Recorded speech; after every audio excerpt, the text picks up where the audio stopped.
বন্ধুরা good morning. গ্রাম্য সংসার জীবনে কাজকর্মে লেগে পড়লাম। তো অনেক সকালে ঘুম থেকে উঠেছি, উঠে দেখো কাজকর্মে লেগে পড়েছি। তো ঘর দর ঝাড় দেওয়া কমপ্লিট করে আমি চলে এসেছি উঠোন ঝাড় দিতে। তো তোমরা তো জানো গ্রামের বাড়িতে একটা বড় সড়ো উঠোন থাকে, সেই উঠোনটাই এখন ঝাড় দিচ্ছি। প্রায় 10-15 বছর হয়ে গেল আমার বাড়িতে যেহেতু উঠোন নেই, ঝাড় দেওয়া হয় না। তো চলো। হ্যালো বন্ধুরা, গুড মর্নিং। তো সকলে কেমন আছো? অনেক দিন পর আবারও ব্লগ শুরু করছি। তো গতকালকে দেখতেই পেলে আমরা চলে এসেছি দিদির বাড়ি, দিদির পায়ে ব্যথার কারণে। তো সকালকার কাজবাজ মোটামুটি করেছি, করে এখন দেখো এই যে বানিয়ে ফেললাম রুটি, সকালের খাবার। আর এদিকে বসিয়েছি সুজি। তো সুজিটা অলরেডি হয়ে গেছে। আর দিদি দেখো বসে বসে সবজি কাটছে, কারণ আমি এখন রান্নাটাও সেরে ফেলবো। এখন প্রায় 10টার মতো বাজে। তো এখন সকালকার খাওয়া দাওয়াটা কমপ্লিট করে এক এক করে রান্নাবান্না করবো, বাকি কাজকর্ম করে নেব। তো চলো ব্লগটার সঙ্গে থাকবো, সারাদিনে যা কিছুই করছি না করো সবটাই শেয়ার করবো তোমাদের সঙ্গে, আশা করছি ভালো লাগবে। তো এখন খাওয়া দাওয়া করে নিচ্ছি, সঙ্গে থাকো। বোন দুজনকে দিলাম খেতে, ওরা দেখো খাওয়া দাওয়া না করে খেলা করছে। তো ওরা খাওয়া দাওয়া করে নিক, তার মাঝখানে আমরাও খাওয়া দাওয়া করে নিই, সঙ্গে থাকো তোমরা। তো চলো বন্ধুরা, এই যে ভাতটা এখন নামিয়ে নিলাম। আর দেখো মেশো আমার জন্য নিয়ে এসেছে পেপসি। তো এটা যে কত বছর পর খাচ্ছি তার কোনো ঠিক নেই, প্রায় 15-20 বছর পর খাচ্ছি আমি পেপসি। তো যেহেতু রান্না করছি গরমের মধ্যে, মেশো নিয়েছে। মেশো মানে দিদির শ্বশুর মশাই, আমি মেশো বলে ডাকি। তো চলো পেপসিটা খেয়ে দেখি। আহা, অনেক বছর পর খেলাম, ভালোই লাগছে খেতে এই গরমের মধ্যে। চলো এখন রান্নাটা করে ফেলছি, সঙ্গে থাকো। তো এদিকে রান্না বান্নায় দেখো মেশো নিয়ে এসেছে মাছ। তো বাটা মাছ নিয়ে এসেছে, বাটা মাছ দেখো আমি কেটে বেছে, তারপরে এদিকে দিদি সবজিগুলো আমাকে কেটে দিল। তো এখন রান্না বসিয়ে দিলাম। তো বাটা মাছ দিয়ে মাছের ঝোল হবে, আর এদিকে কারকুল ভাজি আর শাক হবে। তো চলো চটপট আমি রান্নাটা করে নিচ্ছি, যেহেতু দিদি কিছুই করতে পারবে না, সবটা আমাকেই করতে হবে।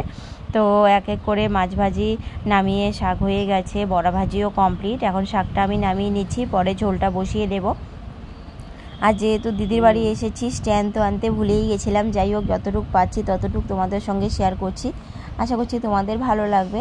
পুরো ব্লগটা সকলেই দেখো। তো মাছের ঝোল অলরেডি হয়ে গেছে, ডাঁটা দিয়ে আলু দিয়ে বেগুন দিয়ে মাছের ঝোল করেছিলাম। তো এখন মাছগুলি আমি ছেড়ে দিচ্ছি। মাছের ঝোল অলরেডি হয়ে গেছে, এখন একটু জাল হলেই নামিয়ে নেব। তো বন্ধুরা রান্নাবান্না কমপ্লিট, স্নান সেরে এখন চলে এসেছি। অলরেডি মামকে আর বাবুকে দুজনকে স্নান করিয়ে দিলাম। দেখো এখন ওরা খেলছে, আর দিদি এখন বসে বসে আমাদের ভাত দিচ্ছে। আমি সব নিয়ে এসেছি, এখানে ভাত বাড়ছে। তো এখন আমরা সবাই খাওয়া দাওয়া করে নেবো। চলো এক ঝলক দেখিয়ে দিচ্ছি রান্নাবান্নায় কী কী করেছি আজ।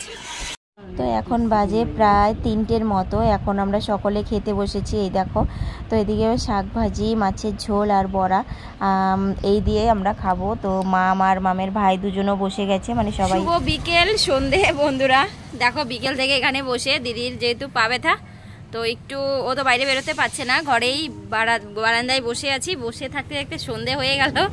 এই দেখো চারিদিক অন্ধকার হয়ে আসছে। আর মাম আর মামের ভাই তো দুজনে চলে গেছে, এত বদমাইশি করছে। আর মায়ের বাবা এখানে ঘুমোচ্ছে। যাই হোক, এখন আমরা ঘরে চলে যাব, সন্ধে প্রায় হয়ে এলো। হ্যাঁ, উঠে গেছো? চলো, কি কোথায় যাবে বলছিলে? মেলায়। দিদিদের এখানে মেলা হচ্ছে, ভেবেছিলাম মেলায় যাব, কিন্তু দিদি যেহেতু পা ব্যথা, মেলায় যাওয়া হচ্ছে না। তো মাম যেতে পারে মামের পাপার সঙ্গে, মামের ভাই আর মাম। আমরা যাব না, ওরা ঘুরে আসবে মেলাতে। এখানেও শ্রাবণী মেলা, শ্রাবণী মেলা না, শ্রাবণী মেলা এখানেও চলছে। আমাদের আলিপুরদুয়ারে তো চলছেই, আমাদের আলিপুরদুয়ারে প্রায় 1 মাসের মতো থাকবে। যাই হোক, চলো এখন সন্ধে ঘরটা ঝাড় দিয়ে পরে চা খাবো। দেখে পার হও। হ্যাঁ, এই দেখো। তো এদিকে সন্ধে গড়িয়ে গেছে, আমরা চলে এসেছি চায়ের সঙ্গে আড্ডা দিতে। তো সকলে মিলে দেখো চা ঝুরিয়ে আর নিমকি নিয়ে বসে গেছি আড্ডা দিতে। তো সন্ধেবেলা সবাই হামলে পড়েছিল চায়ের উপর। আর মামের বইপত্র নিয়ে এসেছিলাম, কারণ মামের এক্সাম চলছে, তো তাই। তো চলো খাওয়া দাওয়া করে নিচ্ছি বন্ধুরা। এখন বাজে রাত 12:30।